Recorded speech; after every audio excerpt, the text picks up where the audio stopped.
Hello, my name is Eugene Yang. I'm a cardiologist at the University of Washington and the chair-elect of the ACC Cardiovascular Disease Prevention Council and also the chair of the Hypertension Working Group.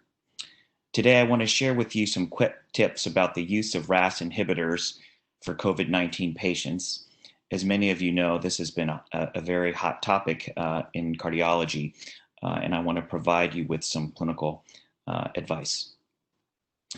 So as you know, the COVID-19 pandemic was reported from Wuhan, China in December of 2019. Severe acute respiratory syndrome coronavirus 2, or SARS-CoV-2, is the virus responsible for COVID-19. And as you may know, it has similarities to the SARS-CoV as well as the MERS-CoV viruses. To date, there are more than 12 million cases that have been reported worldwide.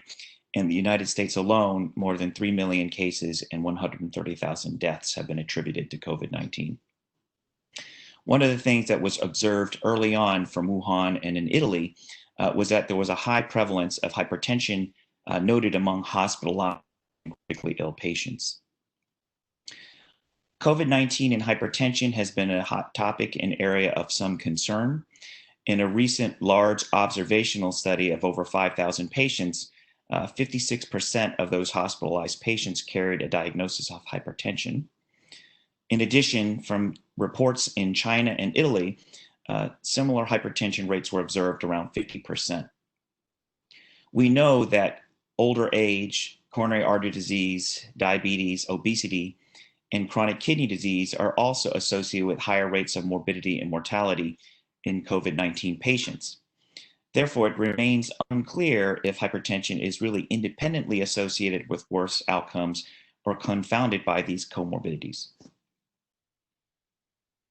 So let's briefly discuss how SARS-CoV-2 interacts with the renin-angiotensin-aldosterone system. We know that the primary entry point for SARS-CoV-2 into human cells is through angiotensin-converting enzyme 2, or ACE2, which is a membrane-bound aminopeptidase that is expressed in many tissues, including the lungs, heart, kidneys, and intestines. ACE2 is a known modulator of the renin-angiotensin-aldosterone system, which is a critical neural hormonal pathway involved in regulation of blood pressure and fluid balance. We also know that ACE2 shares some homology with angiotensin-converting enzyme, the primary regulator of angiotensin 2. Angiotensin 2 activates the renin-angiotensin-aldosterone system via the angiotensin 2 receptor type 1, or AT1, which is located in the heart, lungs, blood vessels, kidneys, and adrenal gland, and with dysregulation can lead to vasoconstriction, inflammation, and fibrosis. It has been observed that SARS-CoV-2 infection reduces ACE2 levels, both the membrane-bound ACE2 as well as soluble forms, that could lead to accumulation of angiotensin 2 and unopposed activation of the RAAS. ACE2 inactivates angiotensin 2 and is the key vasoprotective modulator of the renin-angiotensin-aldosterone system. This slide nicely summarizes the potential role that SARS-CoV-2 has on the renin-angiotensin-aldosterone system. So what we see here is the SARS-CoV-2 spike protein that binds to the ACE2 receptor, and this is in the pneumocytes in the lung. And this receptor and the protein and virus are then endocytosed into the host cell, leading to downregulation of ACE2. What we can see here is that ACE2 plays a critical role in the regulation of angiotensin 1 and angiotensin 2, results in catalysis of angiotensin 2 and angiotensin 1 into these inactive forms. ACE inhibitors and angiotensin receptor blockers are responsible for blocking the activity of angiotensin 2 and its interaction with the ACE angiotensin 2 receptor, then mediate some of the harmful effects that we see, including acute lung injury, adverse myocardial remodeling, and vasoconstriction. We obviously have concerns about the potential interaction of RAAS inhibitors and the risk of severe infection. Since we have observed that hypertension is very common among severely ill COVID-19 patients, concerns have been raised about the use of RAAS inhibitors including ACE inhibitors, angiotensin receptor blockers, and aldosterone antagonists in these critically ill patients. RAAS inhibitors can theoretically increase ACE2 levels, as I showed on the previous slide, facilitating COVID-19 infection or possibly causing worse clinical outcomes. At this time, we have very limited data on the impact of RAAS inhibitors on local tissue or plasma ACE2 levels. But more importantly, we know that there are significant cardiovascular complications associated with COVID-19 infection, including heart failure, cardiomyopathy, and myocardial infarction. And RAAS inhibitors are often clinically indicated for reducing morbidity and mortality in these specific conditions. So this slide really highlights the problem that we are facing in cardiology and in medicine in general.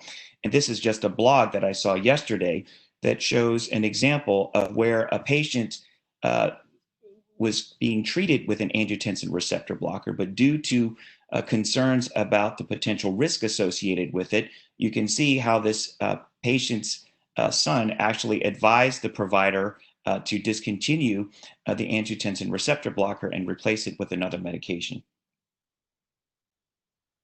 Fortunately, the major cardiology societies have been very proactive in recognizing this issue and providing statements to respond to community concerns about the possible harmful effects of RAAS inhibitors that are treated for various cardiovascular conditions. And you can see here that the Society of Cardiology released a statement in early March indicating that physicians and patients should continue treatment with ACE inhibitors or angiotensin receptor blockers. And a few days later, the Heart Failure Society of America, the ACC, and the American Heart Association also released a statement advising for continued use of these treatments when clinically indicated. Recently published an expert analysis on ACC.org to review some of the recent clinical studies that have evaluated the RAAS inhibitors are associated with increased morbidity and mortality for patients with COVID-19 infections. And what you can see here is very reassuring that most of the studies showed no impact of ACE inhibitors or angiotensin receptor blockers on morbidity and mortality for patients who were infected with SARS-CoV-2.